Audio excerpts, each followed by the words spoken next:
of a Transformers figure, which I haven't done in a little while. Maybe. I don't remember.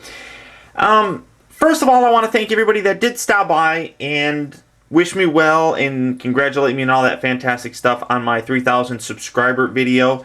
It's still amazing to me, but getting back to what I do that made you guys subscribe anyhow, here is a Transformers review of a toy.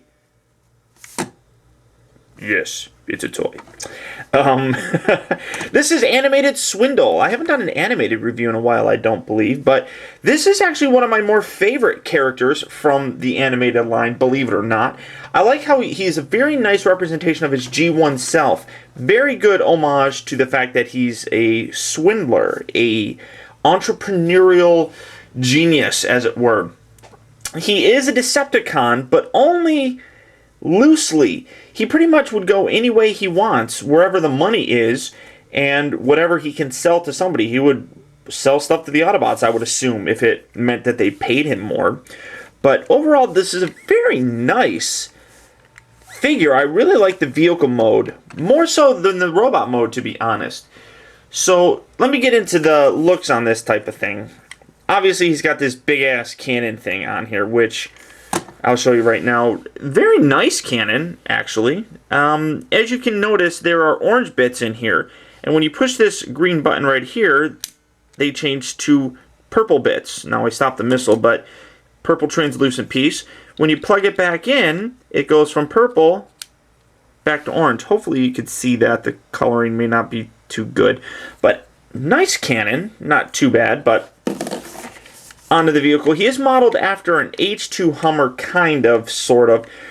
And there's a lot of this purple in here. This is a really nice looking vehicle mode. I really like the way this looks. Rolls fairly well. One thing that I find kind of weird is that when you transform them, you can do this. And you got the whole Back to the Future hover car thing, except you can't do it in the front wheels, but whatever.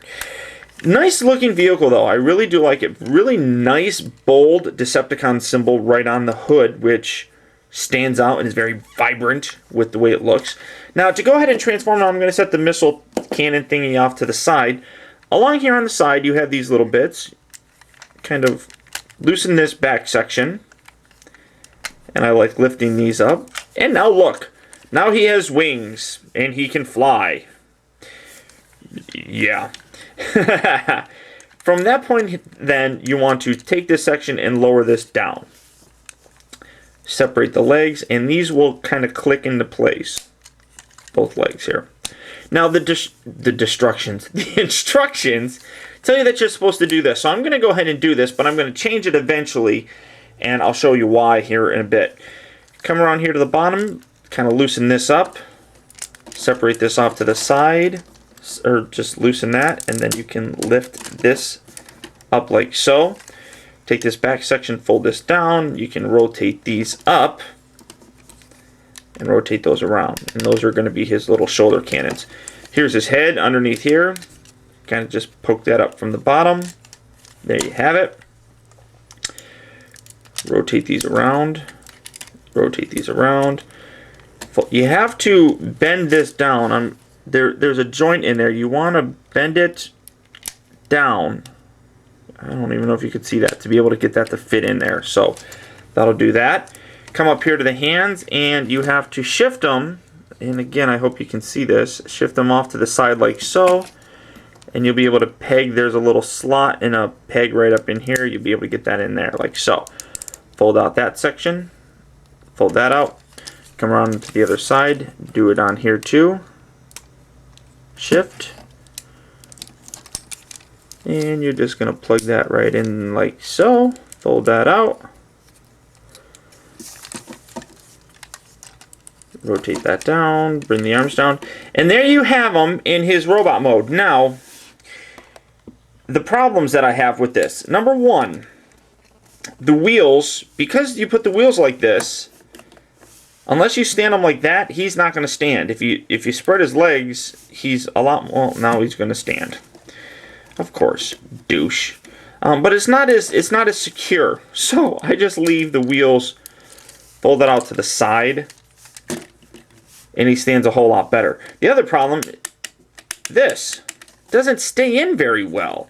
Now, you can kind of take these little side bits, and if you push that up and push that down, they can kind of hold it in, but that's about it. So, going over some of the articulation, obviously his head will rotate 360 degrees because you need a robot's head to do that.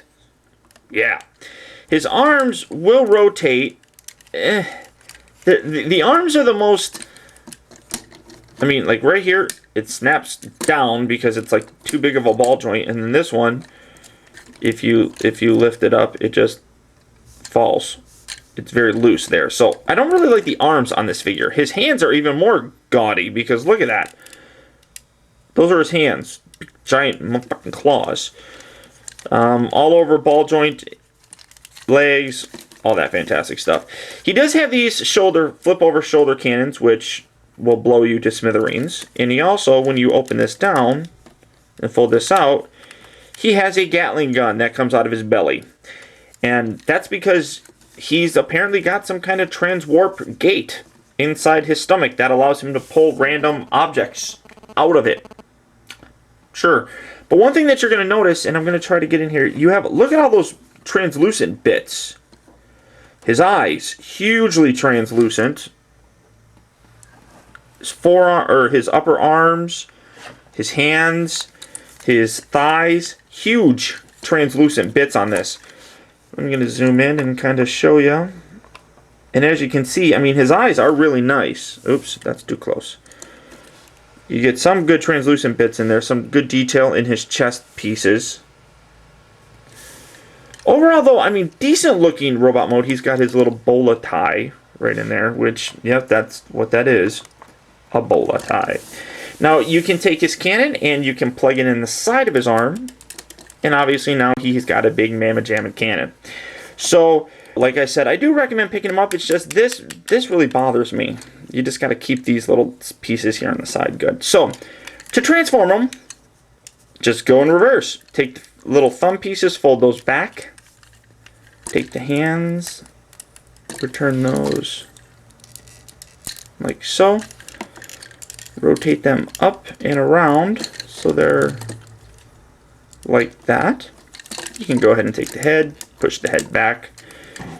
Take the chest piece, rotate that down. Bring the wheels in the front part of the car down like so. Oh, I did forget you have to shift the hands, or shift this section back. Loosen that up and shift that back so you close that gap. Sorry. Bring them together. Oh, I pushed too hard. So I'm struggling. There we go. Just like so. Bring back the legs. This little bit here, you want to, again, shift this up, and you can get it flush, and then you push it up, and that will lock everything in there. Fold these out, bring that up like so. Bend the ankles, I guess. Peg them together, and then you can bend forward. Bring them up like so. Peg it like that. Rotate that down, bring these down, and that will peg into the side. Rotate that around, and that will sort of peg into the side. There we go. And there you have Swindle back in his upside down vehicle mode. That's what that is, upside down vehicle mode. And you can put the cannon right back on the top. So there you guys have Transformers Animated Deluxe Class Swindle. I don't think I said that it was Deluxe Class. I do recommend this figure. He's not one of the highest in the line itself, but overall he is a nice looking vehicle. Make sure you get everything lined up straight so he rolls fairly well. But overall, I do recommend him. Like I said, just pick up the other ones that are more important first. But he's a nice addition to have. So until next time, guys, I want to thank you for tuning in. This is Optibotimus. I'll talk to you later.